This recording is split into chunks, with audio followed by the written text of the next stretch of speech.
I can't lie. Whoever changed the music, man, that is now that's lame. I got to do something because I'm not feeling that intro music. But welcome in everybody to another episode of Profit Picks.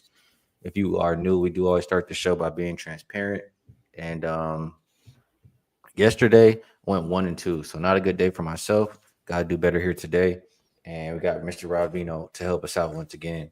So Veno, um, good to have you on. How's everything been with you? Good. Skee. Yesterday, though, NBA was 2-3. Couple of things I talked about here in the show, on the show, did not pan out. Obviously, I'm wondering what Chauncey was doing with Donovan Clingan's minutes last night. 17 minutes played only. Robert Williams got the bulk of the minutes last night, so that prop bet didn't come through, nor did God, I can't even remember now. I had something else that lost, but the winner was the Denver game up and over for what we talked about on the show here. So, like you say, we'll look to get it right today. First day back from break sometimes is tough as we start. You almost have to reassimilate a new set of numbers, right? We don't have those 5-game, 10-game numbers right now with 9 days off for a lot of these teams. No, I have to do it a little bit different right now for sure. But let's see if we can find something. I'm not gonna lie, this slate, there's a few that's appealing to me, but there's some that I want nothing to do with. So we'll see what we can do today. Grizzlies and Magic. That's first up. Opened up Magic -2.5. It's on the move right now. I see a 3.5. I see a 4. Total also gone up from 223.5 to 226.5. As far as who's available, Suggs still out for the Magic. Vince Williams, game time decision for the Grizzlies. I personally think that the Magic really need Suggs because I mean they got a win yesterday, but they've looked bad since he's been out of the lineup. I don't really want to put my money on them until he's back. That's just how I feel. So because of that, I'll lean with the Grizzlies. Do you have any opinion here on this game? Well, I think the Grizzlies match up, Skee. I mean, Orlando, for what it's worth, their strength is their front line, and the Grizzlies' strength is attacking the rim and being good inside the paint size-wise. So they definitely match up well. If they can force a little bit of tempo onto the Magic, they should be able to. But, man, you can't give up 50 points in a quarter. What the heck was going on last night with Memphis's D in that second quarter? I think Memphis is probably the right side here. I think they're a little bit different than the Orlando matchup with Atlanta last night, and Orlando had their hands full with Atlanta most of the way. So I would agree. Don't like the fact that it's jumping the way it's jumping, but I wonder if that's an injury situation here. Hard to tell why this thing is now showing 4s almost universally across the screen. One-way ticket for me. Appreciate you, Scott, reminding everybody to hit the like button there. But yeah, one-way ticket for this better right here. Some people in the chat, by the way, some people did like the music. Some people like the new music. So I don't know. We'll see. It might not be around, so you might want to enjoy it while it's here. Bucks and Wizards opened up Bucks -7.5. Now looks like 6. And total open 227.5. Looks like 228.5.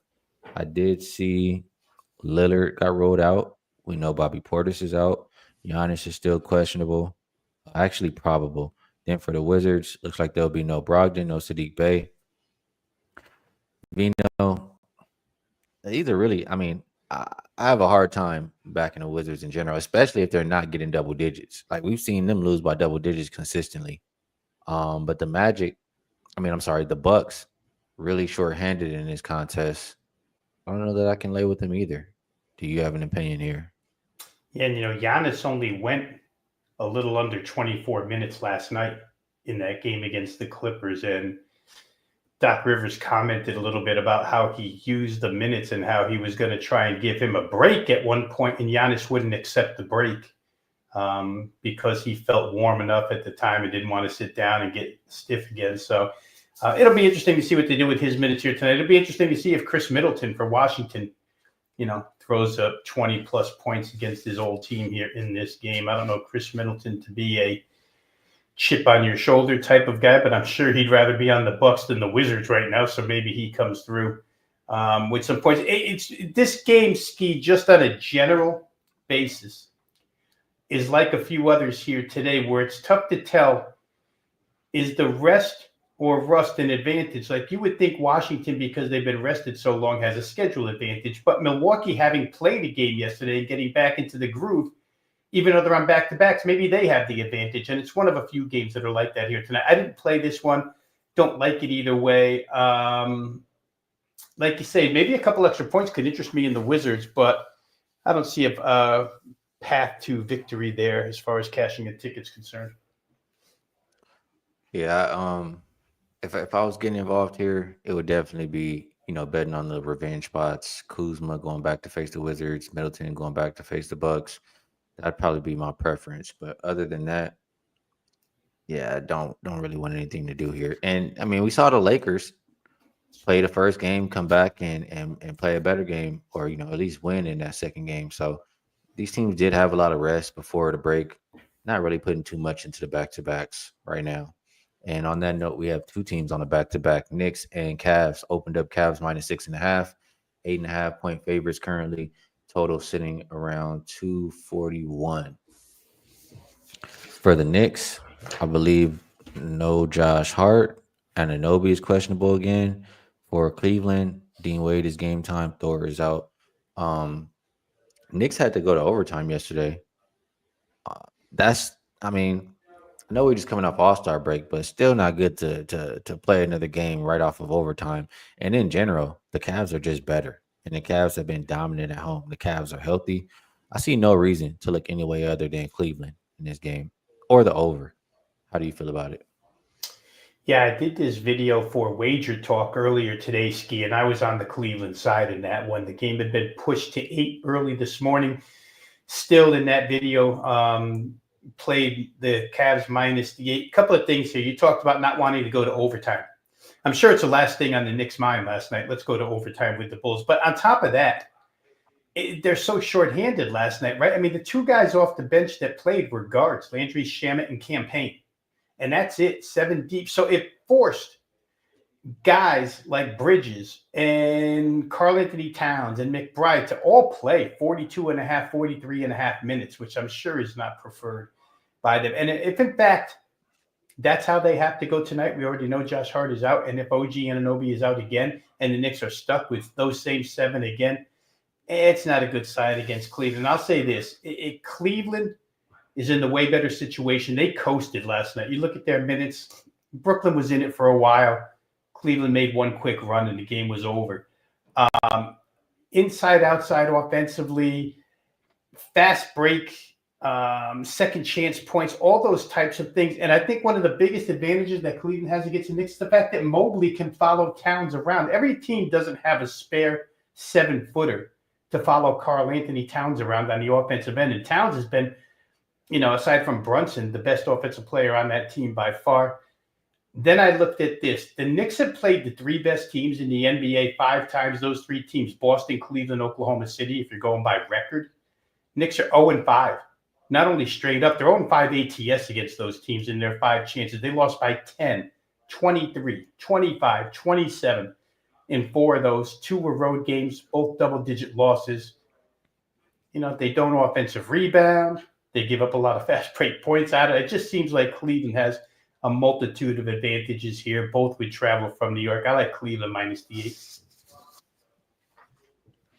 I like it. We're going to keep going down the list here, Rob, and I'm not spending much time on this at all.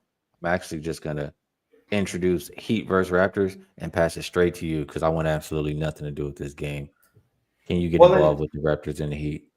Yeah, and it's hard to figure which direction either one of these are going, right, Skee? I mean, I know Pat Riley and Spoelstra are a determined duo, but I just don't know what to make of the Miami Heat right now. It's similar to Toronto. Toronto's played kind of in spurts this year. There's like a 5-game stretch where you think they're playing hard. Then there's a 5-game, 10-game stretch where they get blown out. So there's no consistency amongst the two. I think you're better off to sit back and see how these two open the second half here. I think we'll know right away. You had mentioned yesterday that Chicago showed no intention of winning games. Last night they played pretty well. And Toronto, to me at least, could be that same type of team second half. No intention of winning. We're not going anywhere. Whereas Miami's always clawing for playoffs. Don't like either side just because I can't find any consistent links amongst them. So I didn't bet it. We'll let it go. We'll get on to the next one. Pistons and Spurs, the Wimby list. Spurs open Pistons minus 4.5. Still sitting either 4 or 4.5 right now. Total gone up though from 232.5 as high as 236.5, depending where you're shopping. Um, Pretty healthy for both of these teams. Spurs on a back to back here. Pistons first game post All Star. My thought process here is like this, Rob. The Spurs, we see this all the time. The star player goes down, everybody rallies and plays well for a game, and then it goes out the window. I could see that happening here for San Antonio. The Pistons, I mean, this is not the Pistons of the past few years. Pistons have a goal to make the playoffs. They've been playing like it. They're 3 games above 500, and they're the team that I trust more to go out here and win a game out of these two. So, Pistons minus 4 would be my recommendation. What do you think about it? Yeah, this is another one I did a video for this morning, Skee, and I was all about Detroit. I kind of isolated it and played team total, but I'll say this. There's times, and I've been at this a long time, since 1991 as a profession. There's times at night where I think to myself, you're as stupid as they come. Because last night I bet Phoenix team total over. We talked about it here on the show. And then I watched Phoenix for 6 or 7 minutes and I realized why I hate Phoenix. They just don't care. As much as you think they should have a sense of urgency, as much as you listen to Kevin Durant's mouth, as much as you think Devin Booker cares, they don't care. They're lackadaisical. They don't play with any sense of urgency. They didn't take advantage of any of the weaknesses that you could take advantage of with San Antonio. Remember, we talked about it yesterday, 1 through 9 in their rotation now. Without Wembanyama, Sohan's their biggest guy. But they don't attack. They float around. They shoot jump shots. They make stupid passes. They were buried in the first 6 minutes. So I was angry. I'm still angry. But I think that Detroit's the polar opposite of that, right? Detroit's an extremely tough interior team. In fact, I'll just rattle off some quick numbers. Detroit, these are paint numbers. Number 7 in the NBA points in the paint. Number 8 in the NBA second chance points. Number 8 in the NBA offensive rebounding. Number 3 in the NBA defensive rebounding. All of that adds up to second chance points on one end for the Pistons, 1 and outs for the Spurs on the other side because they're small. And when you talked about Detroit wanting it a little bit, I give you this quote from JB Bickerstaff. He said about the break, he said it's good mentally and physically for everyone to take a step back and take a moment to reflect on where we are. We put a plan in place on where we need to move forward. As the level of competition rises, our mentality focus has to rise. The rest of the season is going to be a great challenge for us, and we're looking forward to it. The guys are excited, but they've been excited all year long. Just a different team. They're young. They haven't been there. They're not Phoenix. The team total is the same price as it was last night for Phoenix, 119 and a half. And Detroit's been over 120 in 5 of their last 7. I'm with you. I could see San Antonio's 1-game win last night being a product of, guys getting up for it without Wembanyama, and also a product of the other side. Just they're with the talent that they assembled there. That's the biggest disappointment going, maybe within the last 10, maybe other than the Brooklyn Nets, which Kevin Durant was also a part of. So I'm on Detroit team total over. I wouldn't argue anybody off of your play, which is Detroit in this one. I just see San Antonio getting exposed tonight the way they should have been exposed last night. All right, Pelicans and Mavericks. These are 2 teams that I tried my best to avoid, honestly. Haven't really bet Dallas too much since Luka went down. Or Luka, went down, then he left. So I have no opinion, really, Pelicans and Mavericks. Do you? I played. And I played simply for this. We talk an awful lot. In fact, nationally, you talk an awful lot about the Lakers' problems on the interior. There's nobody with more problems on the interior than Dallas. All 3 centers are out for 2 weeks. No Gafford, no Lively, no Davis. They're going to start P.J. Washington at center tonight. So here I go, Skee. Back to the well where I don't belong. and it shut me down last night. But I played a player prop here. I looked at Zion. I thought, who benefits the most from no interior presence? I thought it would be Zion. His points and rebounds are 30.5. He's been to 34 plus in 3 of his last 4 games. He doesn't get a boatload of minutes because he's never in shape. He gets about 27, 28 minutes, but he still does enough damage in that 27, 28 minutes. And against nobody, 0 defensive presence on the interior here. I don't know how he doesn't get there. The game should be played at pace because Dallas is playing a little bit differently now that they don't have the big men. Remember when they made the trade, the big thing out of Nico Harrison's mouth was, we're going to win with defense. Well, now you have no rim protection at all, so you have to go back to letting Kyrie run a fast-paced offense, which they will. New Orleans games always have a boatload of chances for points. So, I mean, to me, the next 2 weeks, I'm going to be looking at the opposing big man against Dallas and probably try and play player props each and every time with the guy I think is, most suitable to play tonight. It happens to be Zion, over 30.5 points and rebounds. Alrighty, good stuff. I would agree with that logic. Wolves and Rockets opened up Rockets -4, down about a 3, and total up from 216 to about 220. Injury report, a lot of guys on there for Minnesota. Randall out, DiVincenzo out, Gobert, Anthony Edwards, and Conley all questionable. Then for Houston, still no Van Fleet. I really don't like that Van Fleet is out. If he was in, I would already be there on the Rockets, probably first half, maybe even full game. But I don't love trusting Jalen Green running the offense, and I don't like it. I don't like anything about it. Not for my money. That's kind of how I feel. If I'm betting the Rockets, I'm getting in and getting out before they, trick it off in the fourth quarter like they've been doing. And the Minnesota Timberwolves, they are 1-8-1, I believe, ATS, their last 10 in the first half. They have been good as a road dog in the first half this season, though. But if they're missing some of these guys, I can see Rockets take advantage at the house. So I'll lean Rockets first half. What you got, Veno?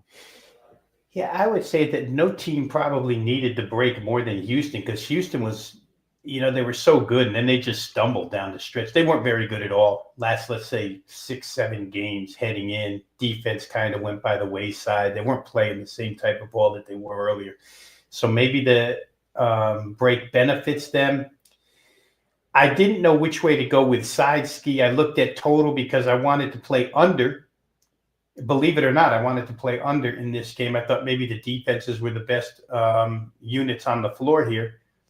But this game has gone from 216 to 220, which stopped me in my tracks and has me still investigating now here at 2:03 Eastern time on a Friday. Why people have bet this thing up 4 points, I don't really get it. I'm kind of with you that the offense for Houston is more disorganized without Fred VanVleet. What he does is bring organization to it, aside from being a good threat from beyond the arc. So I don't know. I haven't played this game. Again, my first inclination was under. I just don't know that I'll get there now because I can't figure out the reason for a 4-point move is a rather large move on a game without any significant added injuries. So I don't know what's going on here. Maybe they're expecting some of these guys like Anthony Edwards to play for Minnesota side.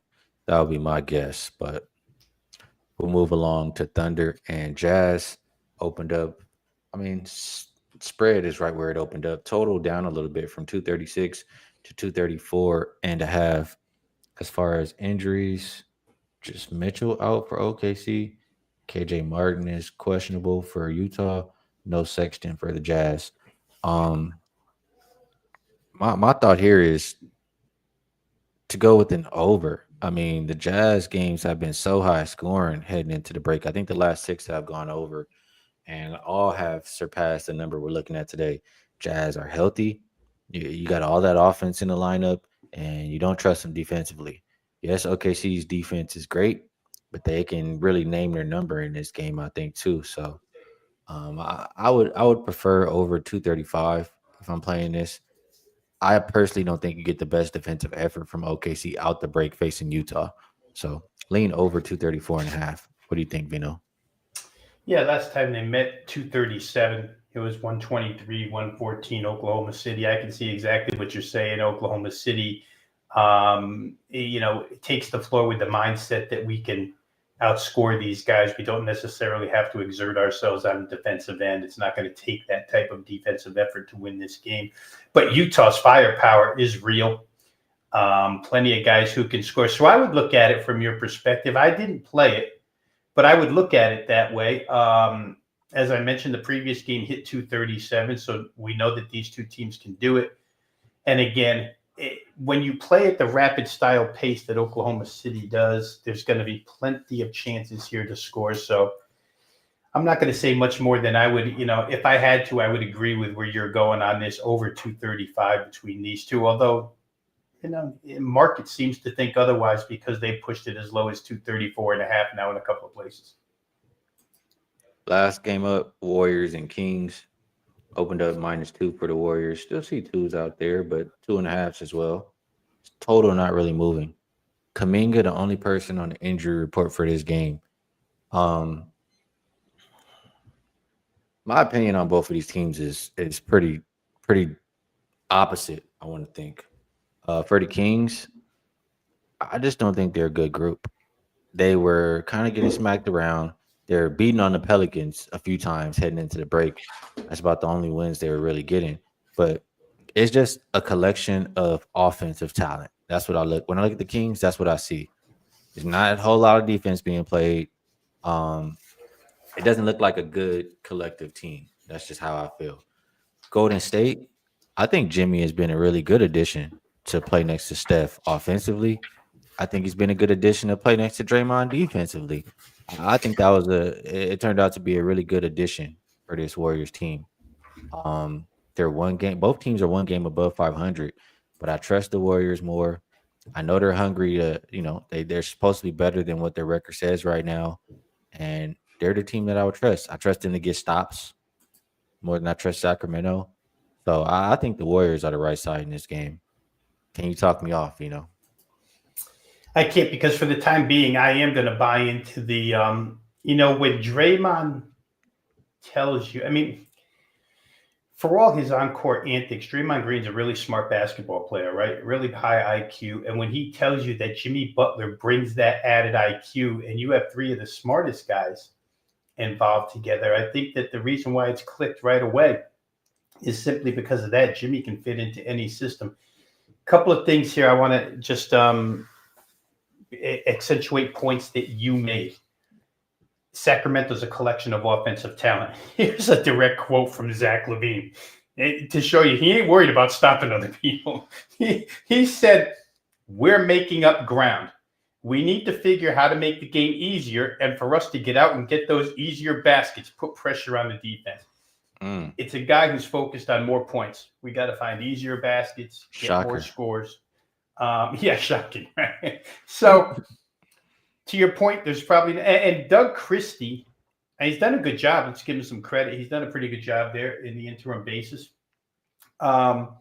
Is actually not forcing, but he's pushing the team to go tempo.